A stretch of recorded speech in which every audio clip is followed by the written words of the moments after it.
They're in big trouble, folks. It comes with a clear challenge: solidifying the startup 3-on-3 in an increasingly crowded women's basketball landscape. Monday, January 6, 2025 was already shaping up to be one of the loudest days on the American sports calendar. 6 NFL head coaches were fired in a matter of hours on what the league openly calls Black Monday. Quote, I don't want to speak too much of what's going on behind the scenes, but I've made it very clear we're open to the ecosystem. I'm sure you are. Every major sports network was locked into breaking news, emergency panels, and nonstop speculation about franchises resetting their futures. What you look at right now is there's a collaboration that's going on in NBA Europe.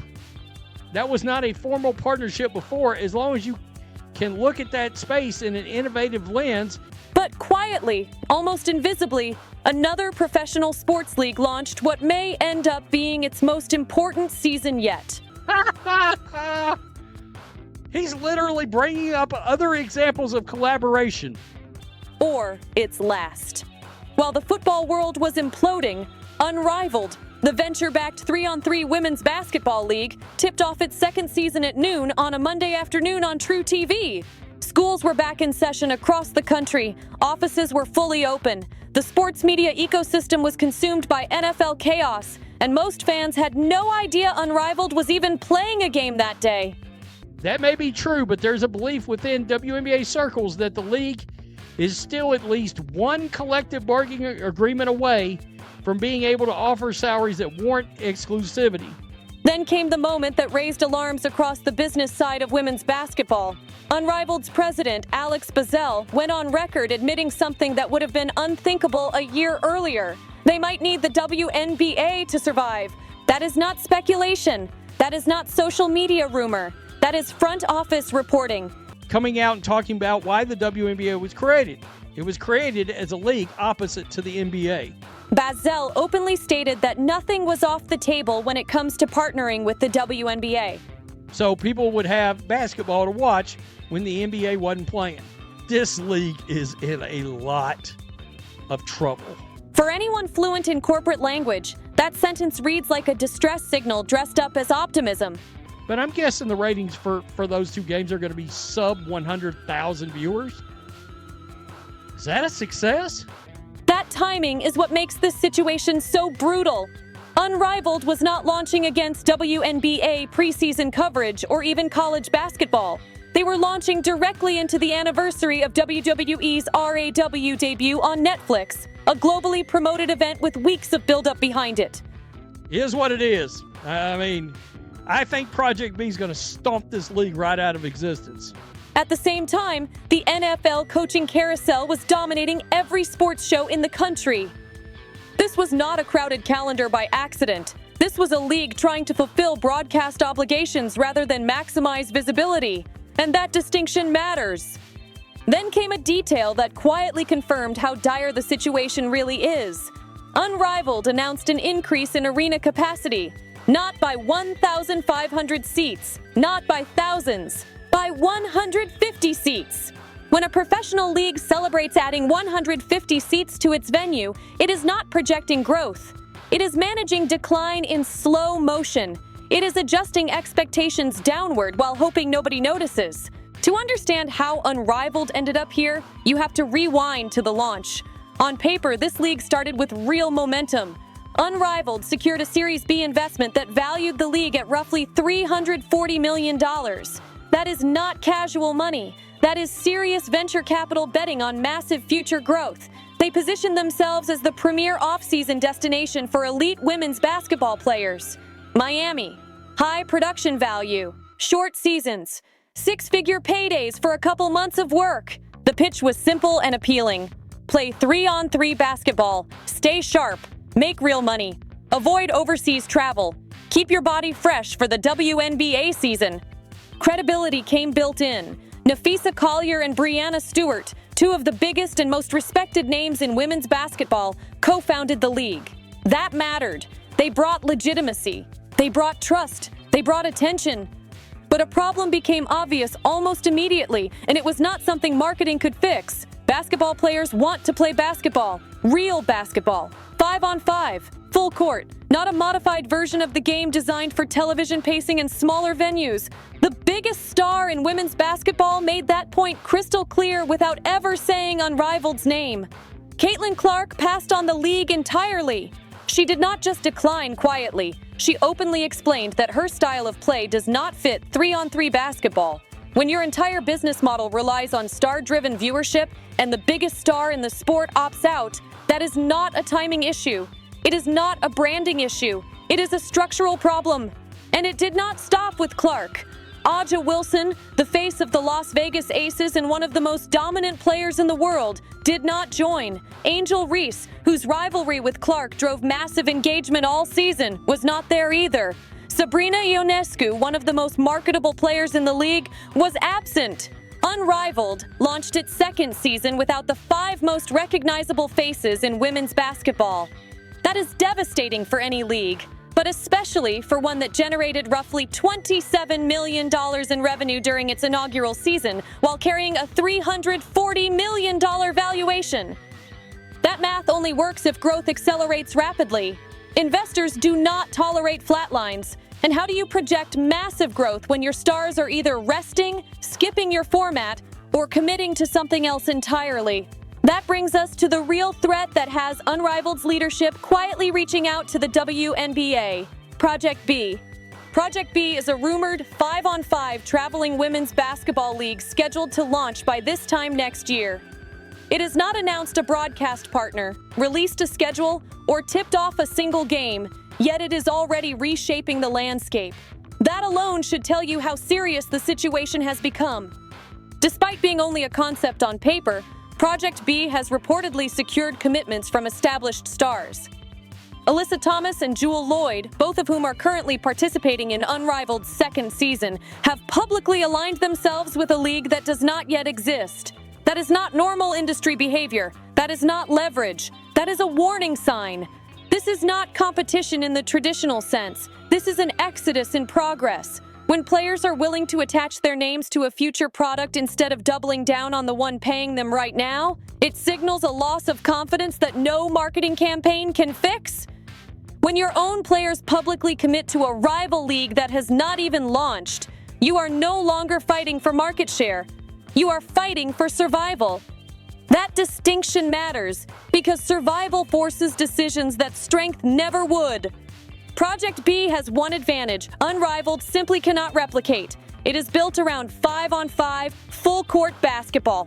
No modified rules, no condensed format, no compromises designed to fit smaller venues or tighter TV windows. It is the game players grew up playing and the game fans instinctively understand. For elite athletes, that matters more than paychecks or production value. 5-on-5 allows for rhythm, spacing, chemistry, and legacy. 3-on-3, no matter how well produced, still feels like an alternative.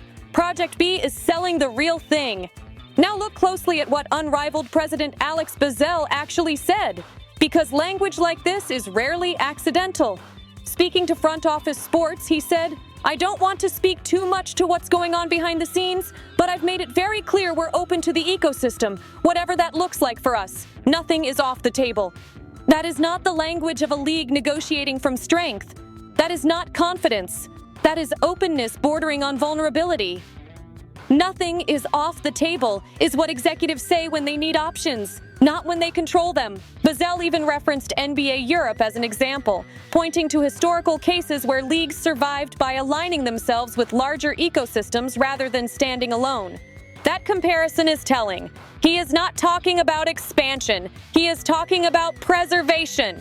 From a business standpoint, this signals a pivot from ambition to damage control.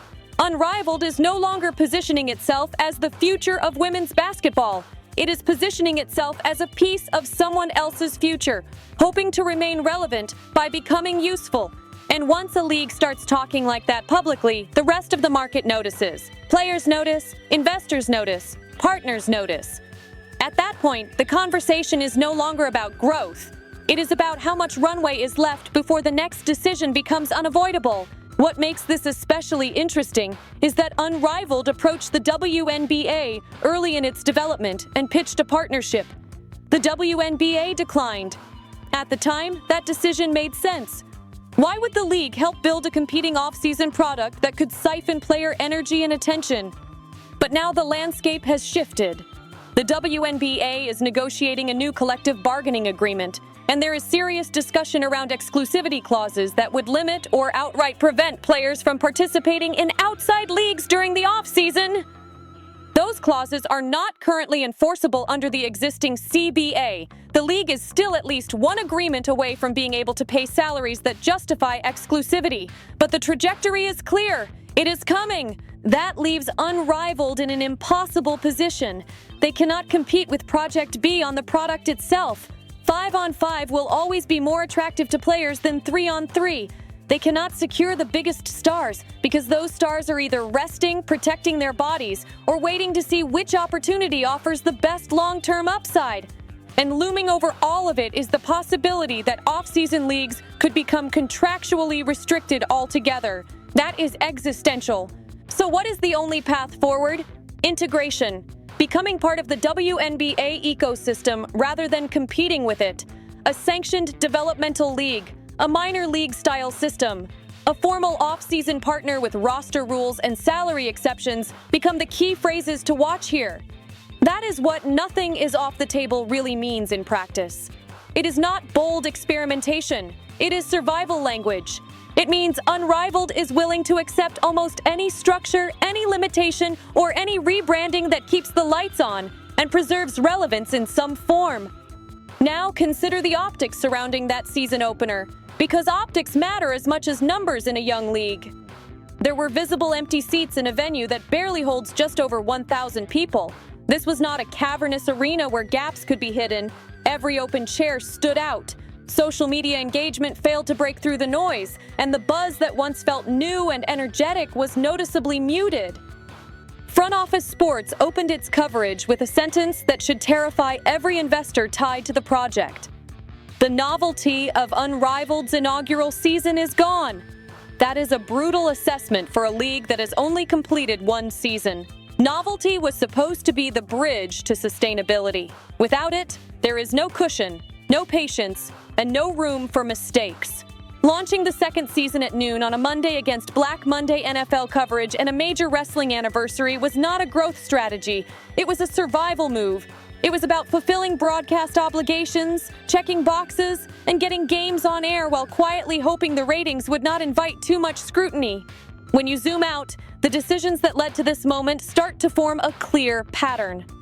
Unrivaled positioned itself as the premier off-season destination, but it chose a format the sport's biggest stars do not truly want to play. It secured massive investment based on optimistic projections that now look fragile. It built an intimate arena experience that it cannot consistently fill. These are not random setbacks or unlucky breaks. They are symptoms of a deeper misunderstanding of the market. Women's basketball players want to play basketball in its full form. Fans want to watch the stars they already follow during the WNBA season, playing the game they recognize and connect with. Right now, Unrivaled has neither the format nor the star power required to build sustainable viewership. That reality is forcing uncomfortable conversations at the highest levels of the sport, conversations that go far beyond marketing tweaks or schedule adjustments. So what happens next becomes the central question. Do WNBA executives engage with Unrivaled's overtures and bring the league into the official ecosystem as a sanctioned off-season option? Does Project B launch successfully and render Unrivaled irrelevant almost overnight? Or does Unrivaled find a way to survive independently as a 3-on-3 league, despite losing the star power war? The next few months will answer those questions. Watch how the WNBA responds behind closed doors. Watch where players choose to commit their futures. Watch whether Unrivaled even makes it to a third season without a fundamental restructuring. Because right now, with empty seats, missing stars, a competing 5-on-5 league looming, and leadership openly admitting that nothing is off the table, Unrivaled is not projecting confidence. It is projecting urgency, vulnerability, and pressure. And in professional sports, once the scent of desperation is in the air, the vultures always start circling.